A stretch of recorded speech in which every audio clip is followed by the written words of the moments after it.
So welcome back to DecoyNoise, where we're covering more r/am I the antagonist and taking it to decoy court, with today's featured post being, am I the antagonist for ruining thousands of kids' Halloween and not feeling bad about it?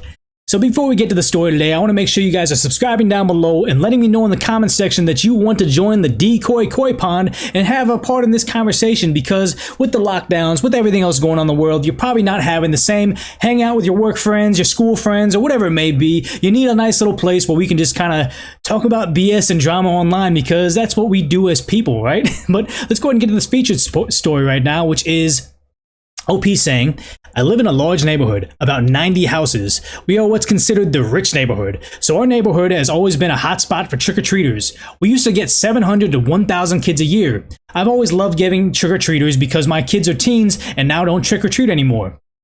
But in the last 4 years, it's gotten ridiculous. There's thousands of kids and their parents flooding the streets with the hay in their rigs, carrying kids around, trampling yards, littering candy wrappers everywhere, and the amount of small children walking around by themselves is appalling.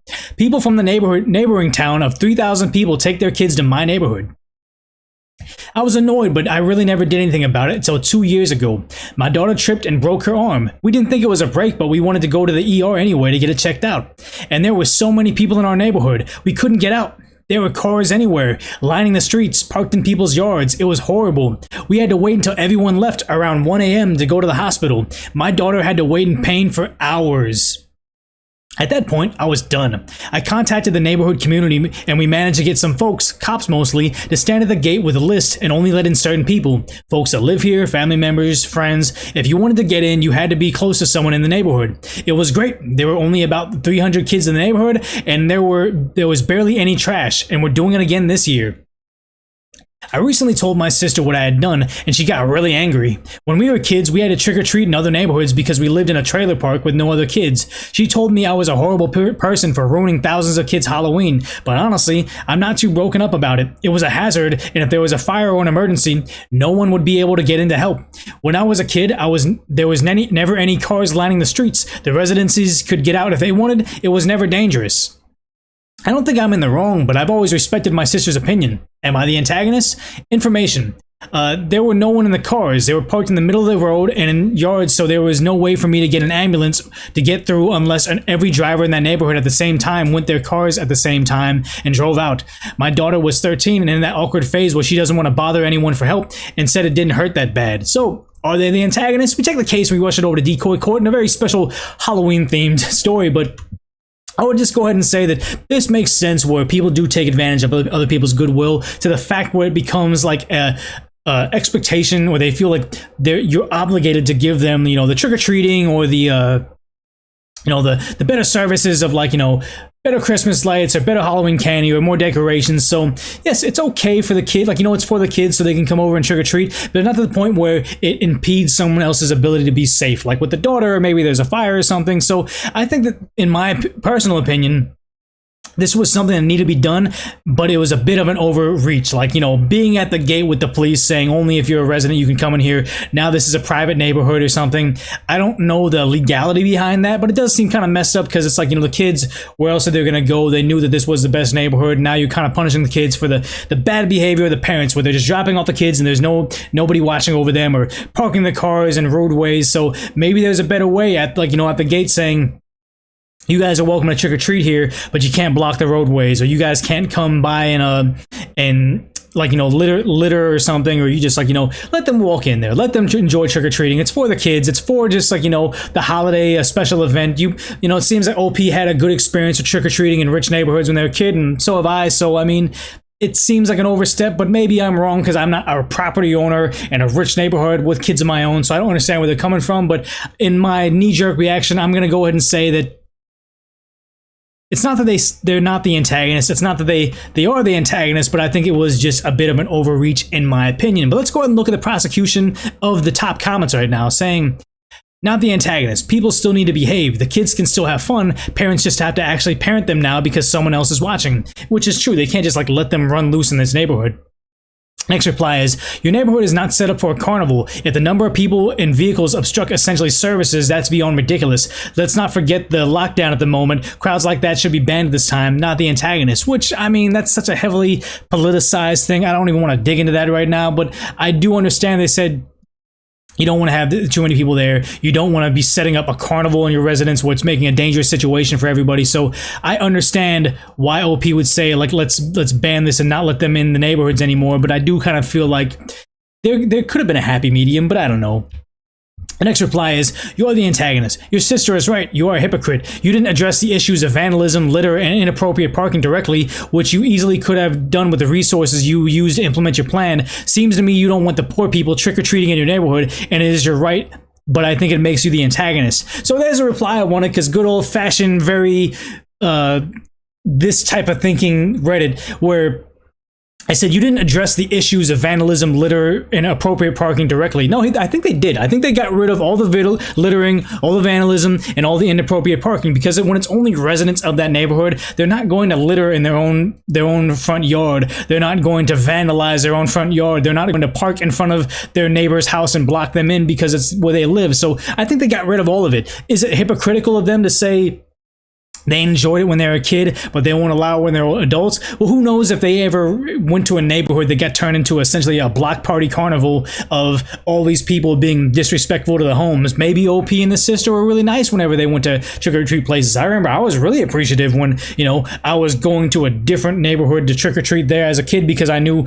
my neighborhood wouldn't be giving out, like, you know, king-size candy bars. It was just, it's a whole nother situation. So I like how they're saying you're a hypocrite over here, and how they say, you know, you want to get rid of the poor people out of your neighborhood. OP didn't say that. OP just said they didn't want people that didn't live right there in the neighborhood blocking their streets so they couldn't get their kid there to an emergency room. They never had a complaint until that instance happened, and then all of a sudden they realized, hey, if my house was on fire, it would take a lot for the fire truck to get in here, and that's actually a hazard. It had nothing to do with poor people, but all of a sudden this person was managed to, you know, funhouse mirror plug it in and say, oh yeah, you're a hypocrite and you don't like poor people. I don't understand how they drew that conclusion. I mean, I get why they drew that conclusion, but I feel like it's very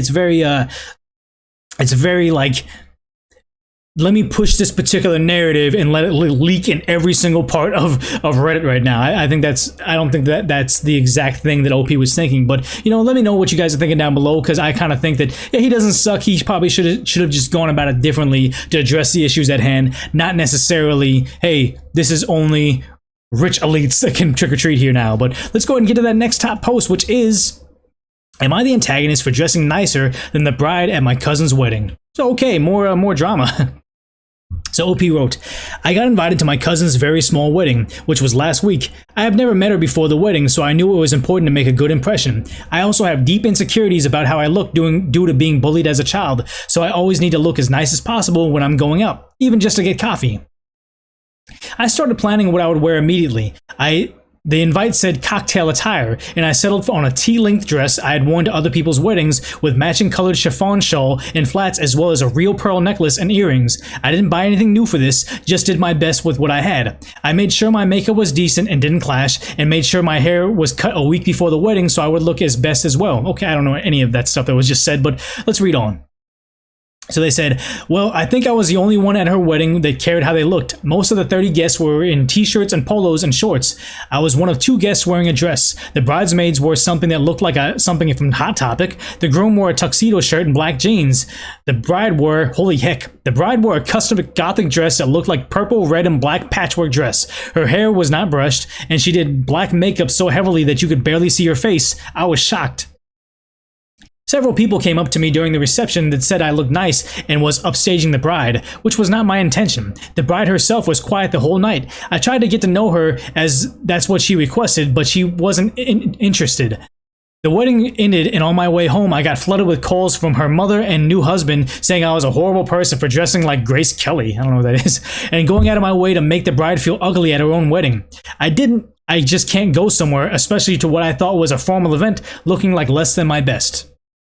Well, that was it. So are they the antagonists rushing the case over to Decoy Court? And I honestly think that, how could she get this wrong? And they said, hey, look, the wedding invitation said cocktail attire. I'm not exactly certain what a cocktail attire is, but I do know the word cocktail dress, which is supposed to be just like a long black dress. It's like, you know, formal attire, and you got invited to a wedding.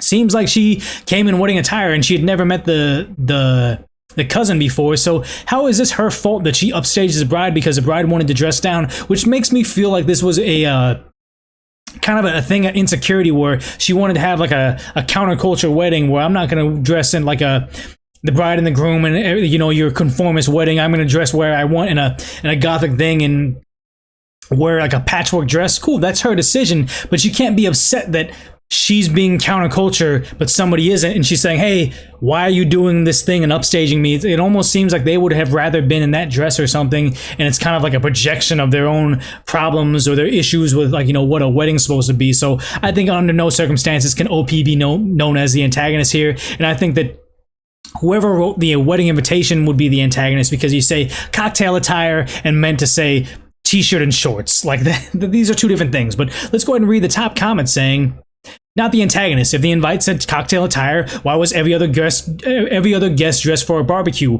Why was the groom in jeans? And by tuxedo shirt, do you mean a shirt designed to be worn with a tuxedo, which is what I'm picturing, like that tuxedo, or that one that has a tuxedo printed on the front? You were definitely dressed appropriately, in my opinion. I'm not fancy enough to know whether T-link dresses are too long for cocktail attire. I would, however, focus on the fact that you thought you were dressed appropriately for a wedding rather than your desire to look your best. The former makes this an unhappy misunderstanding. The latter makes it seem like you would prioritize your appearance to the extent where you could feasibly try and upstage a bride. They need more information. It sounds like the entire style/theme of the wedding was non-traditional and rather informal. Was this communicated to you beforehand? And the OP said, the invite said cocktail attire, which I know a T-link dress is too long for, but I thought it would be okay. So maybe there was a bit of miscommunication as to what the dress should have been. So I can kind of understand why there was some miscommunication. But I mean, during this time where a lot of people are out of work, you can't really blame her for saying, she just wore some pearls she had, wore a dress she had, kind of did her makeup to match. I mean, not everybody has enough money to say, oh, we got to go out and buy tuxedo shirts now. We got to go out and buy patchwork dresses. I understand where they're coming from, so that's not changing my mind. Let's go ahead and look at the defense of the controversial section to see if something else is happening. So they quoted the fact that everybody was in t-shirts and polos and the red gothic dress, and they said, you're the antagonist for this. Just because someone's style is not your style doesn't mean their style is wrong. As someone who is bullied, you should know how insulting those comments are. As for your outfit, it depends on the dress code if the dress code was communicated in advance.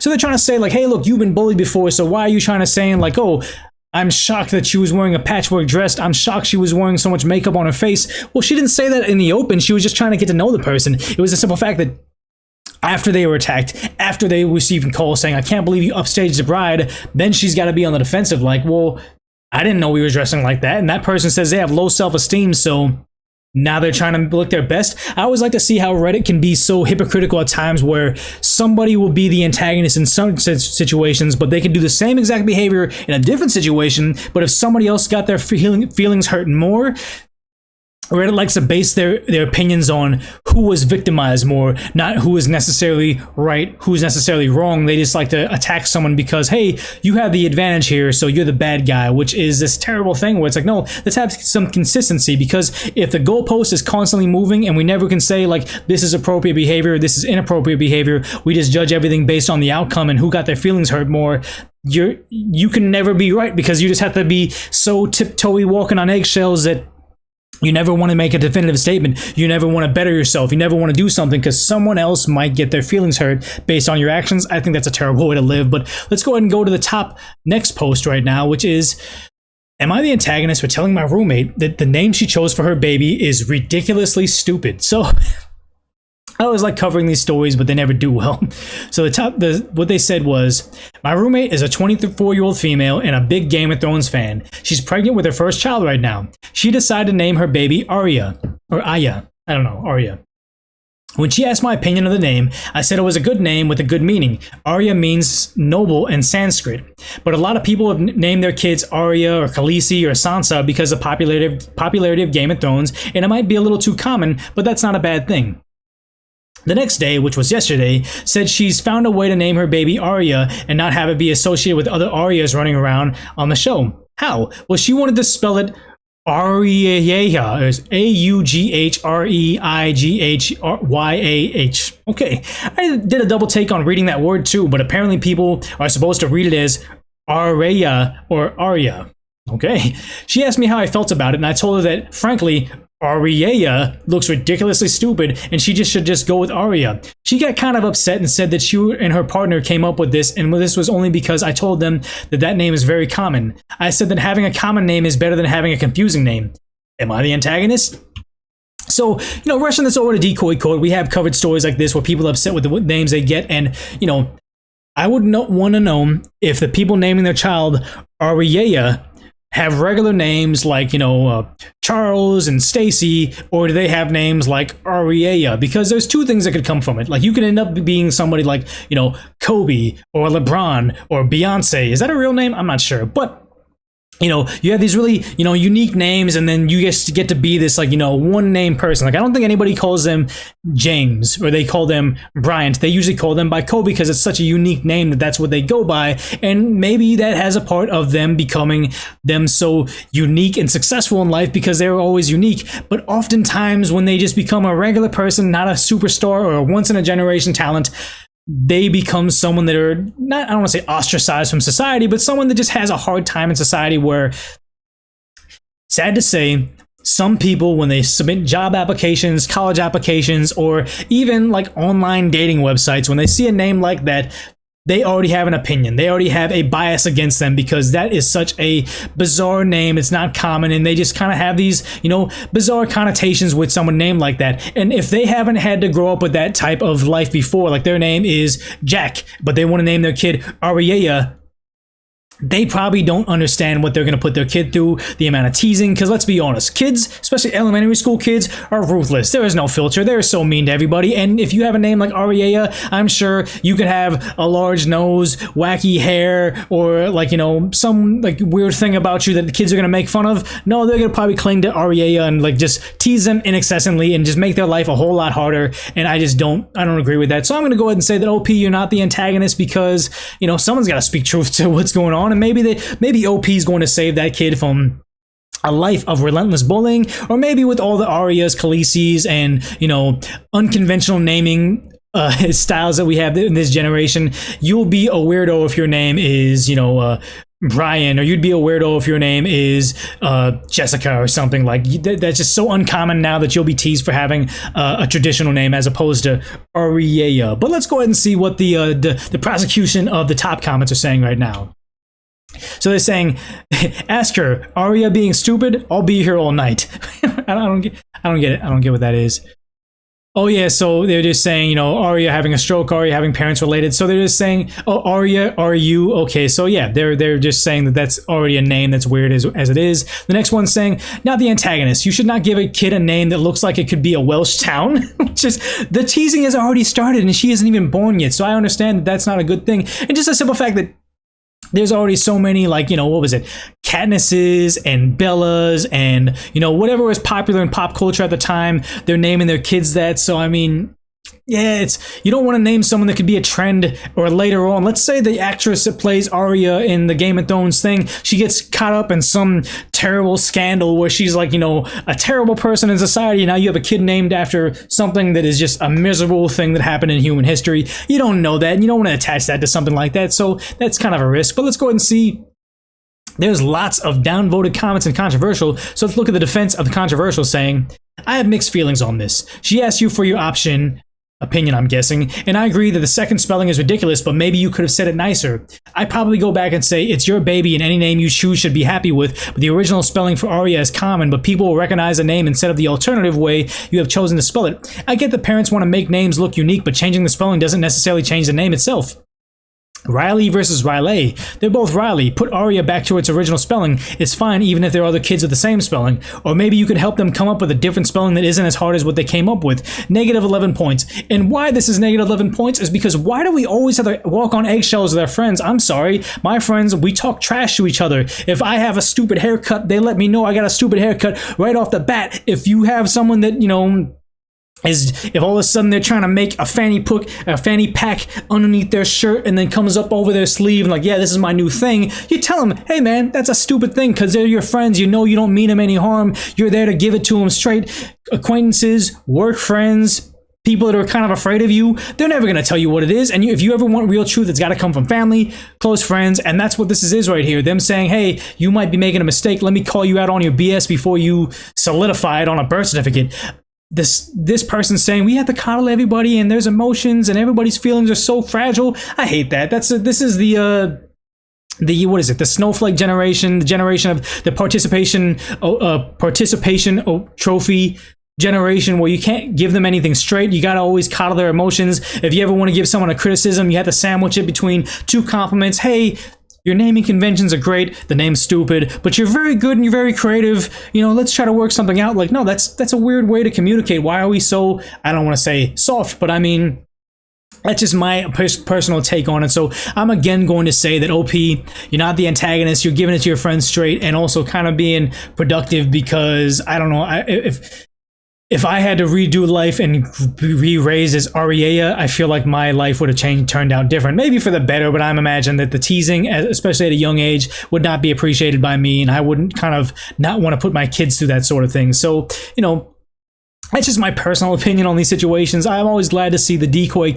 giving me their personal opinions as well. Like, I feel like when we have a conversation here, it's always something that's been, you know, productive, where people aren't afraid to tell me exactly how they feel about things, because we're not mean to each other. We don't shout each other down. Every now and then I get an atrocious comment and I'm like, that's just a very upset person. They're angry at the world and they're just, you can't even reply to them, because they're just, no matter what happens, they'll be upset. So, you know, I encourage you guys to be joining the Decoy pond by subscribing, being a part of the community, because as some of my viewers have been saying, they're missing out on, like, you know, water cooler talk, being in the office and having friends that they like to gossip with, or being at school or study groups or something where they don't get to have these kind of funny, fun, just random, like casual conversations. That's what we're missing. So me and my ability to prattle on for 20 minutes at a time is helping them reach some sort of level of normalcy. So hopefully you guys like it. Hopefully you subscribe. Hopefully you like it so much you share it with someone that might like this type of content. But as always, if you made it this far in the video, you see the likes, you see the hearts. It's one last time for me to beg for you to like the video, share it, and also subscribe. But if nothing else, put this on autoplay and watch the next episode of DecoyNoise coming up next.